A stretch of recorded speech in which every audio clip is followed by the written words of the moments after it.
కోవిడ్‌కి ముందు అమీర్పేట్‌కి ట్రైనింగ్ తీసుకుంటూ వచ్చే స్టూడెంట్స్ మైండ్ సెట్ చాలా డిఫరెంట్‌గా ఉండేది. వాళ్ళేంటంటే ఫస్ట్ ఏదైనా ఒక కోర్స్‌కి ఎన్రోల్ అయ్యేవారు. లెట్స్ సే సి లాంగ్వేజ్ అని అనుకుందాం. సో తర్వాత వాళ్ళు సెమిస్టర్ గ్యాప్స్‌లో వచ్చేవారు.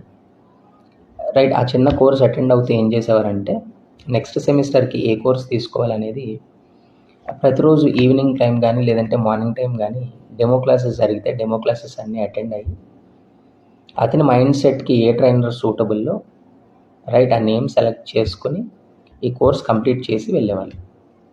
నెక్స్ట్ సెమిస్టర్ గ్యాప్లో వచ్చినప్పుడు డైరెక్ట్గా ఆ ఇన్స్టిట్యూట్కి వెళ్ళి ఫీ పే చేసి ఆ ట్రైనర్ దగ్గర కోర్స్ తీసుకునేవారు. ఇట్లాగా స్టూడెంట్కి చాయిసెస్ ఉండే, అంటే ఏ కోర్సు ఏ ఫ్యాకల్టీ దగ్గర తీసుకోవాలి అని చాయిసెస్ ఉండే.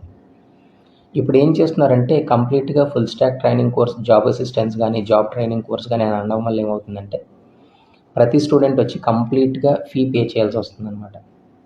సో అట్లా కాకుండా ఇప్పటికీ మీకు ఛాన్స్ ఉంది. ఇన్స్టిట్యూట్స్కి వెళ్ళిన తర్వాత like for example full stock అయితే కోర్ జావాకి ఎవరు బాగా ఎక్స్ప్లెయిన్ చేస్తారు, తర్వాత అడ్వాన్స్ జావా ఏ ఫ్యాకల్టీ ఎక్స్ప్లెయిన్ చేస్తారు, front and UI technologies and react A faculty దగ్గర బాగుంటుంది, ఇట్లా కొన్ని డెమో క్లాసెస్ అటెండ్ అయ్యి మధ్యలో కొంచెం గ్యాప్ వచ్చినా కానీ ఒక 1 వీక్ 10 డేస్ బ్రేక్ వచ్చినా కానీ మీరు బెస్ట్ ట్రైనర్ దగ్గర నుంచి కోర్స్ తీసుకుంటే ఈజీగా ఇంటర్వ్యూస్ క్రాక్ చేయగలుగుతారు. ఇది గుర్తుపెట్టుకొని మీరు కోర్సెస్ అటెండ్ అవ్వండి. ఎందుకంటే ఒక ఫ్యాకల్టీ ఎప్పుడు ఒక పర్టిక్యులర్ కోర్స్ దగ్గరే స్ట్రాంగ్ ఉంటారనమాట.